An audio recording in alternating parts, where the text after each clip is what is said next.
And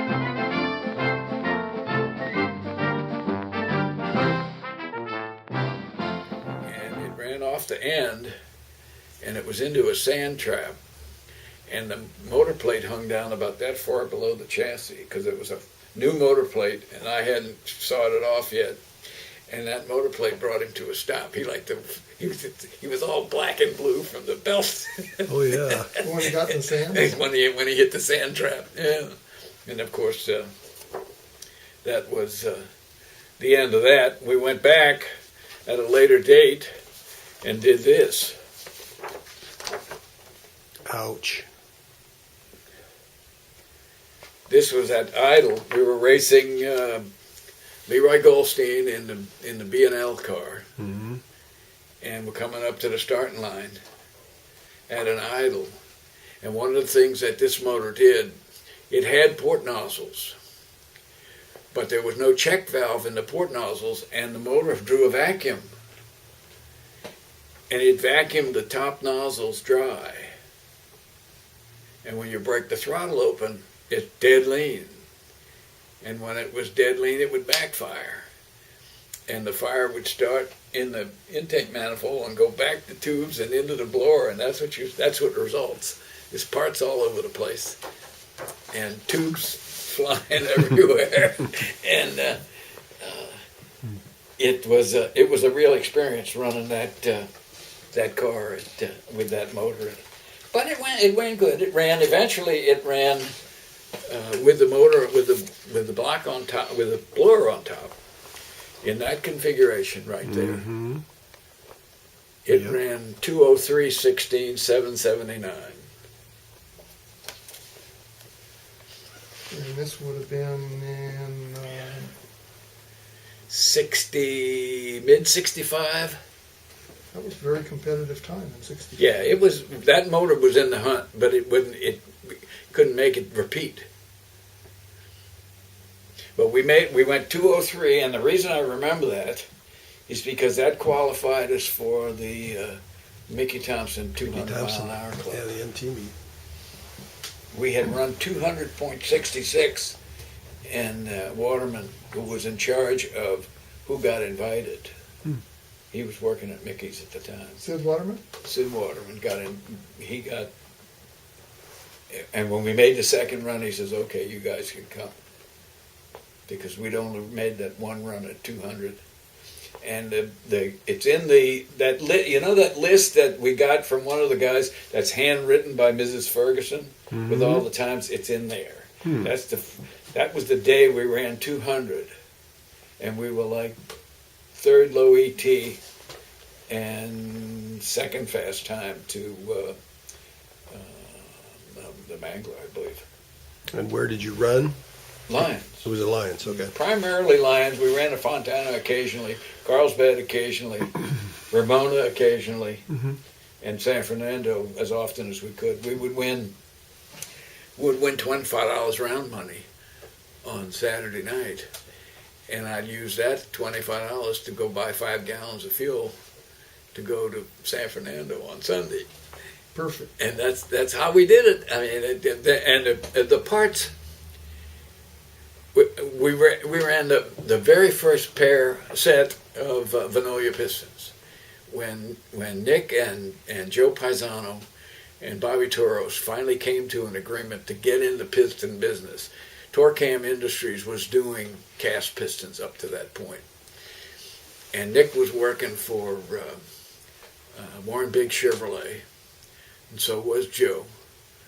And Rackman and Beans were both down there. Rack was a service writer, and Beans was a mechanic. Beans is now part owner of Venolia, because when Joe died, the family inherited. And Nick he and Madden were pals from years back, all the way back to the Yackel CAD car, which was the very first Scotty Finn car. He came from Oklahoma with that car on the roof, and it became the Yackel CAD, and then they had Nick's Jimmy in it for a while, and then they sold it to Emery Cook, and it became the Cook Bedwell car. And it got sold to Tommy Hanna and his boys back there in the east. Wichita. So you see how incestuous this whole thing is? But all of these guys are all like pals. They're partners. They're racing one another. But, like at Lions, when the racing was over, we would all go to Nick's.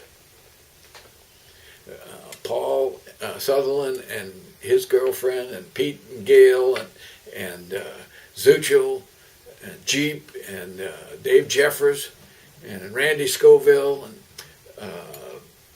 James Warren, and those guys. If they didn't plan to go back over the ridge on Saturday night, they would be at Nick's. And Which was a bar in Long Beach. yeah, it was a bar and restaurant. It had great steak sandwiches. Everybody went down there for the steak sandwiches. Is that the place that you took me? Yeah. That's the one. Yeah, Or the what's it was a great after race meeting place. And the little girl in that picture of the four of us. Now it's time to break that out. This was the crew of Madden, Prieto, and Tapia and Greg Nettie. That's us. And standing by the front wheel of the dragster. And we all gathered at Nick's later on. And this little girl, her name was Patty Cook. She had one leg shorter than the other. And so she walked on the toes of the one foot so that she didn't bounce up and down like a person. She was very self-conscious about that, but she was beautiful. And I walked into Nick's with her, and Madden and Zuchel saw her. Reminded me of that picture that we were on the internet the other day. Zuchel just couldn't keep his eyes off her. Mm-hmm. And he'd never talked to me prior to that. And that night he was full of chatter. I mean, he was your buddy, huh? Yeah, he was my pal, And that was before I met my current Patty, who was, I met in the garage behind Waldo's in running the Yako Plymouth car. Hmm.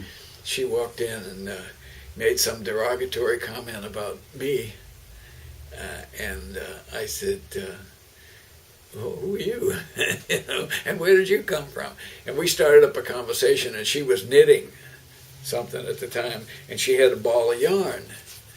And she had a skein of yarn, and she wanted me to hold it while she rolled it into a ball. So we sat and talked for about an hour and a half. And I said, have you ever been on a motorcycle? She said, no. I said, well, I got my motorcycle outside. Would you like to go for a ride? She says, I can't now, but I would at some point. I said, okay. So on the way home from that gathering there at the garage, a horse ran out of the river over there in North Long Beach. She was driving along. The horse breaks loose from the owner, runs in front of her, and runs into her car and smashes the side of the car, and the horse's legs are broken, and she's just beside herself. I hear about this, and I call her, and I'm talking to her.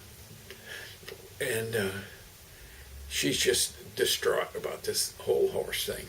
And I guess we talked all night long, or, several hours. And when you get to know somebody like that, you talk a long time. And that's when I said, let's go for a ride on my motorcycle. And that was 47 years ago. And she's still around. And she's put up with all of this stuff with me.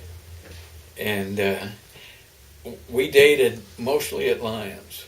I would pick her up. I would go to the races at noon because I lived on Chestnut and Willow in Long Beach. And then about 6 o'clock, when all the wives would start to come to the drag races, I'd get on my motorcycle and go get her, and bring her back to the racetrack, and she'd mix it up with Jeep and Michelle and all of the people that were there. Susie Beebe, who was Susie Pinches at the time, and John Peter's wife, Bev, they became fast friends and still are. And it was just, it was neat. She'd go with me to Nick's. And when I decided to leave Yeakel Plymouth, I was, like I say, I was working as a mechanic. Phil Bellamy came to the shop. He was running Drag Sport Illustrated. And he said to me, he said, I'd like you to come to work for me, work in the newspaper and selling ads. And I said, sounds good. What does it pay? He said, well, you commission and I'll pay you some money to put the paper out. I said, because we had a conversation way back that I had journalism in college and stuff like that. So I said, okay, I'll do that. And that weekend down at Lyons, I was telling somebody about it, that I was going to go to work there. And John Durbin was listening. And he was the editor of Drag Racing Magazine. And he said, you have a journalism background? I said, yeah. He says, why don't you come to work for us? Now I got a dilemma, right? Yeah, you do. So I said, well, what does it pay? And he says, well, that's negotiable. You talk to the owner of the magazine and see what he's willing to pay you and what you're willing to work for. So I said, well, I'll come see him Monday night. So Vince loaned me a 65 Chevy convertible to go for this interview. And I talked to Lou Kimsey was the guy's name. He was running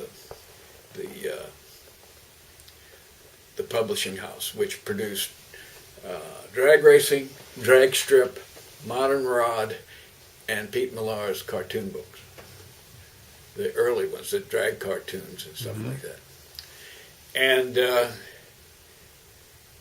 he liked what he heard, and he offered me $125 a week, which was $25 more than I could expect to get out of Bellamy unless I really hustled selling ads. So I called Phil and I said, I got a better offer. He said, well, take it.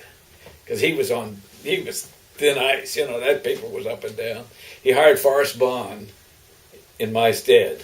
Oh. And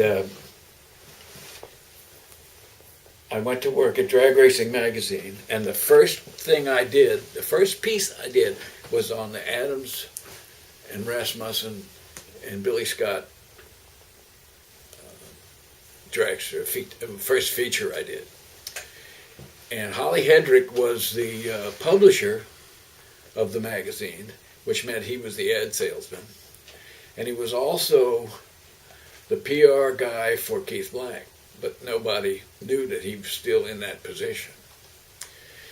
So this is an ironic circle here. I went to work there, and we had a thing called Drag Racing Dragsters Top 10 list. Mm-hmm. I think I got one here. Is that the West Coast, East Coast deal? What year are we at now in this? This is 66. Okay, here's the National Yep. Drag Racing poll. Yep. Wasn't a poll, we made it up. We made it up by reading the drag papers, Uh-huh. what have you. And you can see here, well, you can't see, but I'll leave it for you. Yep. The top 10 West was the Surfers. Mm-hmm. Mr. Job here. Yes, indeed. First time they had beat out Leon, Black, and Snively. Mm-hmm. And I took that information before it was published, because I wrote most